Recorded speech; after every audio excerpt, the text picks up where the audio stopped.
Ali. Oh, joli, joli. Voilà, en sortie, il est bon. Parce qu'il commence un peu à fatiguer, Bétaré, alors il n'a plus la rapidité pour reculer et s'enlever de ses coups, sortir son direct du gauche avant que Mbati attaque. Oh, joli direct du droit. Il a été sonné. Je crois qu'il a été sonné, mais il le provoque quand même. Il va au charbon, il est courageux, Mbati. Et Bétaré consigne lui aussi. Il fait non de la tête, je crois que c'est de l'intox de sa part, parce qu'il a quand même bien reçu ce coup de poing. Ah oui, oui. Deux belles droites de sa part maintenant. Là, la reprise va à Mbati. Ah oui, absolument. Mais ce qui prouve quand même que c'est une condition incroyable de part et d'autre. Les kilomètres que Bétaré a pu faire sur ce ring, à tourner en rond et puis Mbati à le suivre, c'est impressionnant. Et il n'y a pas eu un accrochage. Vous vous rendez compte? L'arbitre n'est presque pas intervenu. Alfred Azaro est au chômage technique. Allez Ali, il faut remonter en uppercut, ça c'est bien. Joli, oui. Voilà, c'est les premiers uppercuts qu'il met depuis tout à l'heure.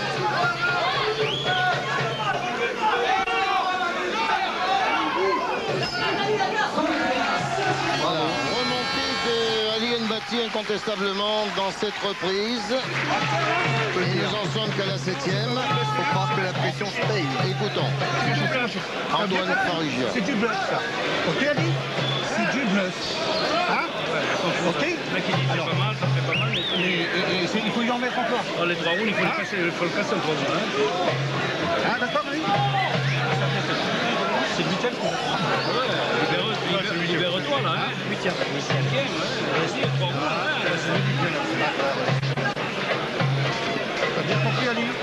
On lève bien les mains, on serre bien les mains, comme tu l'as dit, et t'as bien compris. Alors, ce plan nous permet de regarder la mobilité des deux boxeurs. Regardez bien, collé au tapis à Mbati à droite et surtout le danseur Bétaré qui peut se mouvoir sur le ring avec beaucoup plus d'aisance. Mais on a dit que les jambes c'était important, il faut aussi quand même marquer des coups. Et c'est là où le problème va se poser désormais. Nous en sommes à la 8e reprise. Et on va voir si Bétaré a toujours son souffle, Son jeu de jambes. et son jeu de jambes. En tout cas, il commence bien ce round en tirant des bouts directs. Même si c'est des touches, au fil des rounds, ces touches Ah, font c'est mal. mal, là, crochet, 2 crochets de Ali Mbati. Encore un uppercut tenté de la part de Bétaré, qui n'est pas arrivé.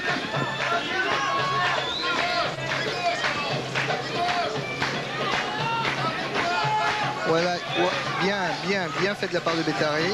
Des directs du gauche, suivi d'un direct du droit. Dans tout le combat, il a tiré qu'un direct du gauche au ventre, Bétaré. C'est dire quand même, il y a une certaine faille dans la boxe européenne comparée à la boxe américaine ou sud-américaine, c'est de travailler au corps. Alors il y a un garçon qui doit regarder ce combat quand même, c'est Hassan Chérifi qui est dans sa belle cité du côté de Lyon. Un grand champion. Et qui est champion du monde des poids moyens. Depuis sa victoire contre le Metz, et il devrait remettre son titre en jeu. Mais il doit regarder ces deux garçons. D'abord pourquoi? Parce qu'Ali Mbati a Rieux-la-Pape, oui, me dit Francis Marotto, qui va vous commenter ensuite le combat de Sangaré et surtout un beau championnat de France des poids lourds. Alors, pourquoi je vous dis ça? Parce qu'Ali Mbati a été sparring partner de Hassan Chérifi lorsqu'il a préparé son championnat du monde des super moyens. Qui est une bonne école pour lui également. Et puis, Bétaré, lui, se souvient de Chérifi aussi, il l'a rencontré 2 fois. Attention, joli crochet en sortie. Là, il y a plusieurs crochets qui sont rentrés de la part d'Mbati. À force de démousser Bétaré, il n'a plus le même jeu de jambes, il n'a plus la même esquive, il n'arrive plus à l'arrêter. Il tourne moins. Il tourne beaucoup moins, il ne peut plus l'arrêter, alors que Mbati avance toujours de la même sorte. C'est peut-être dans la deuxième partie de ce championnat d'Europe qu'Ali Mbati est en train de construire peut-être son succès. Encore une fois, l'avantage d'un frappeur.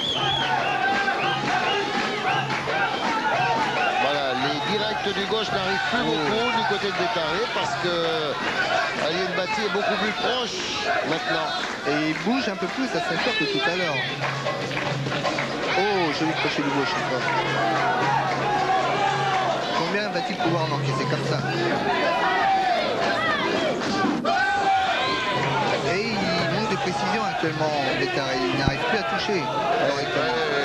Mais il a réduit la distance, Ali. Absolument. Et il est moins... Le direct est plié, vous voyez.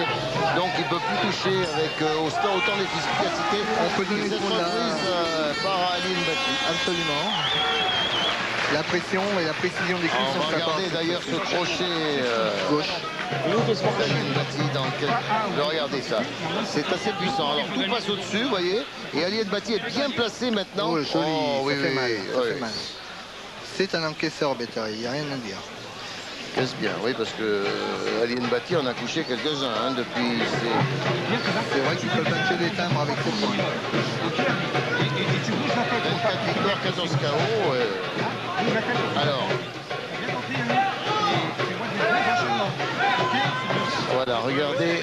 Voyez, regardez comme ça passe au-dessus. Et là, boum, plein menton. Alors là, il a mis un petit temps à se dire, tiens, ça vient de toucher. Ça fait mal. Non, le problème de Mbati, je crois justement, il n'a pas plus de KO parce qu'il est toujours en mauvaise distance avec ses jambes. Il n'est pas en bonne position et malheureusement les coups n'arrivent pas. Les coups n'arrivent pas avec une précision parfaite. Par contre là, Bétaré est en train de faire le jeu de Mbati. À se coller comme ça, oui. Peut-être qu'il change de tactique. 9e reprise. Il a décidé peut-être de prendre un peu d'avantage en se bagarrant. Est-ce la solution? Il cherche le corps à corps maintenant, Bétaré. Il est moins... Pour la première fois, c'est Mbati qui recule et qui est dans les cordes.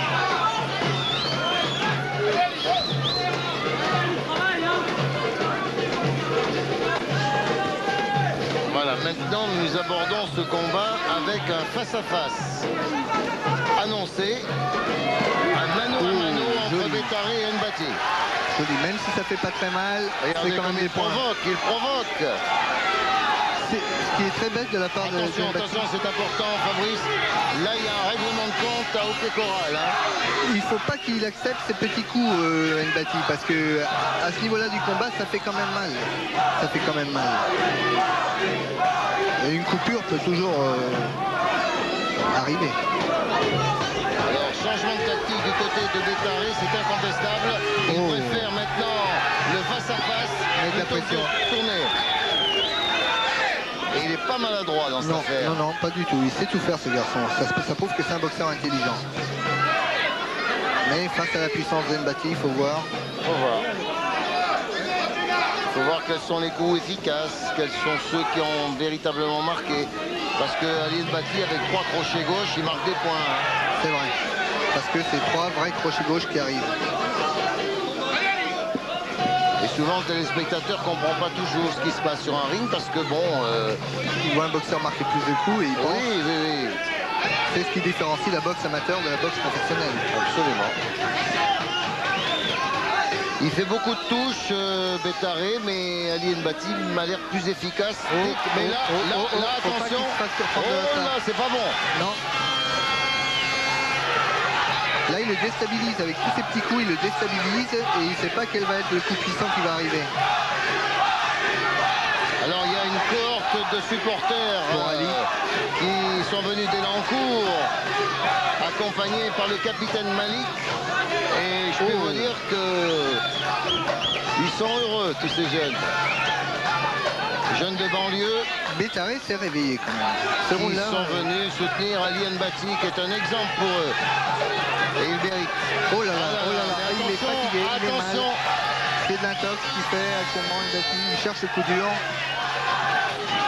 Mais 9e reprise très difficile pour Ali Mbati. Et il n'arrive pas à l'attraper. Vous savez, il a retrouvé son jeu de jambes, Bétaré, c'est très bien. Moi, je donne cette reprise à Bétaré. Ah, bon, il m'étonne. Hein. C'est vrai qu'il est impressionnant parce qu'il a eu une baisse de rythme et puis il est revenu ce dernier round, le 9e round, là, il est revenu.